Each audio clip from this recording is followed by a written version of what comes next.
Salam bagi untuk semuanya. Di video kali ini saya akan membahas materi mengenai sistem informasi manajemen. Sebelum itu izinkan saya memperkenalkan diri. Nama saya Mei Purnama Sidi dari Prodi Manajemen dengan NIM 289222507173. Dan di sini saya akan membahas salah satu teori atau materi yang saya paparkan itu mengenai tentang pengambilan keputusan. Dan saya salah satu dari mahasiswa Universitas Pancasakti Bekasi. Baik, kita lanjut untuk di slide pertama. Ini kita akan menjelaskan terlebih dahulu yaitu mengenai apa itu pengertian SIM atau Sistem Informasi Manajemen.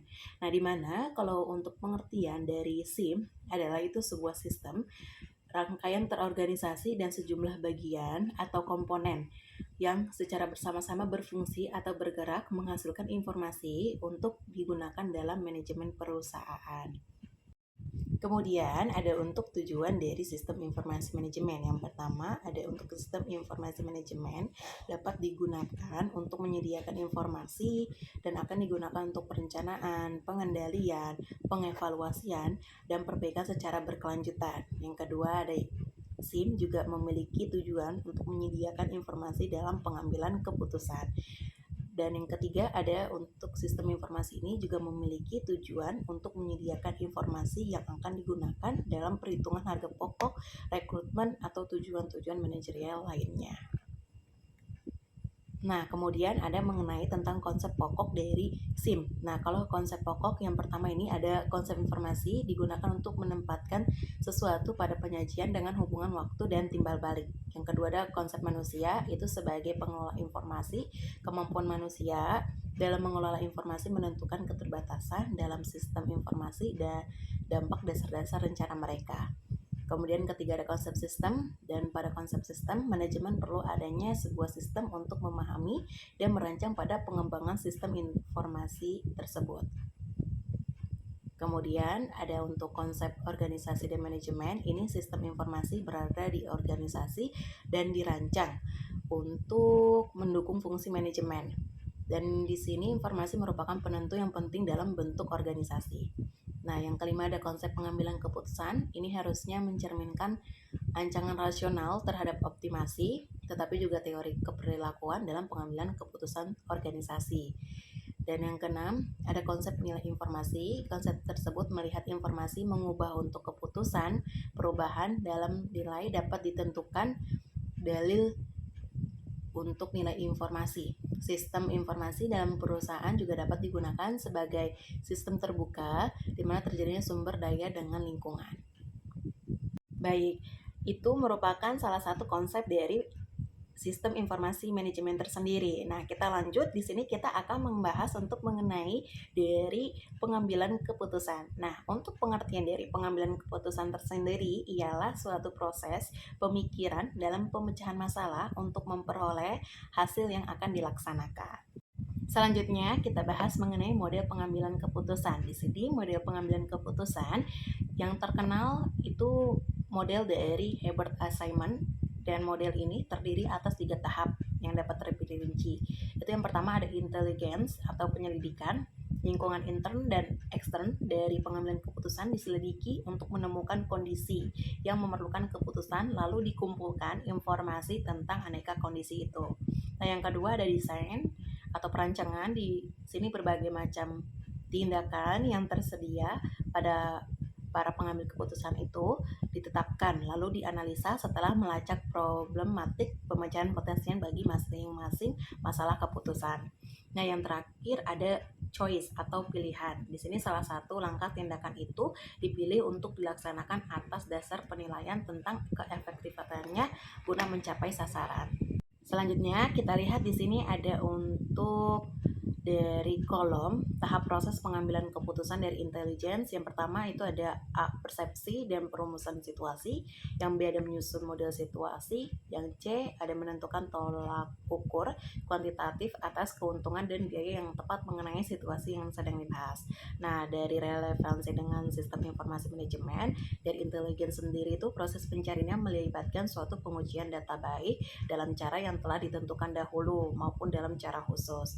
Nah, SIM ini juga harus menyediakan kedua fasilitas tersebut, SI-nya sendiri harus memeriksa semua data dan menimbulkan suatu permintaan uji pada manusia atas situasi yang jelas menuntut perhatian. Baik SIM maupun organisasi harus menyediakan saluran komunikasi untuk persoalan yang diterima agar dialirkan ke atas dalam organisasi sampai diambil suatu tindakan terhadapnya. Kita lanjut. Dari desain, kalau desain tersendiri spesifikasinya aneka alternatif yang tersedia. Untuk relevansi dengan SIM-nya, itu SIM harus memiliki model-model keputusan untuk mengolah data dan menimbulkan pilihan pemecahan. Model tersebut harus membantu menganalisis alternatif. Nah, yang ketiga ada choice, itu yang pertama dia ada evaluasi keuntungan biaya dari beberapa kemungkinan langkah tindakan yang tersedia. Yang kedua ada menentukan kriteria guna memilih antara berbagai cara penanganan. Yang ketiga ada untuk pemecahan dari situasi keputusan. Nah, dari relevansi dengan SIM dari choice itu, sebuah SIM adalah paling efektif bila hasil rancangannya itu disajikan dalam suatu bentuk yang mendorong keputusan. Jika pilihan telah diambil, peranan sistem informasi manajemen berubah menjadi pengumpulan data untuk feedback dan penaksiran kelak. Lanjut. Di sini kita bahas mengenai tentang tipe keputusan. Nah, yang pertama untuk di sini tipe pengambilan keputusan decision making adalah itu tindakan manajemen di dalam pemilihan alternatif untuk mencapai sasaran. Secara singkat, keputusan manajemen dapat diklasifikasikan menjadi 3 tipe.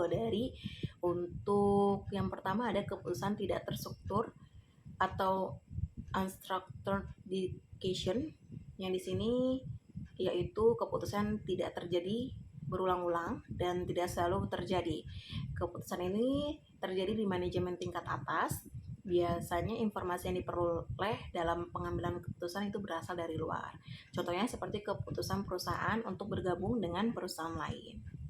Yang kedua, ada untuk keputusan setengah terstruktur atau semi-struktur, yaitu keputusan yang sebagian dapat diprogram, sebagian berulang-ulang dan rutin, dan sebagian tidak terstruktur.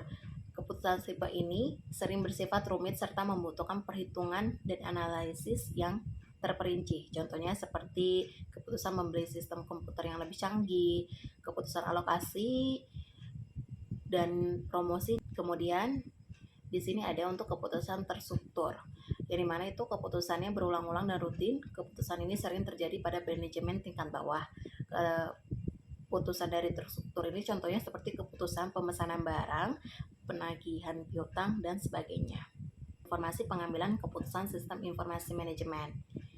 Ini untuk menurut dari course RTRI 2001 mengelompokkan 5 dasar dalam pengambilan keputusan.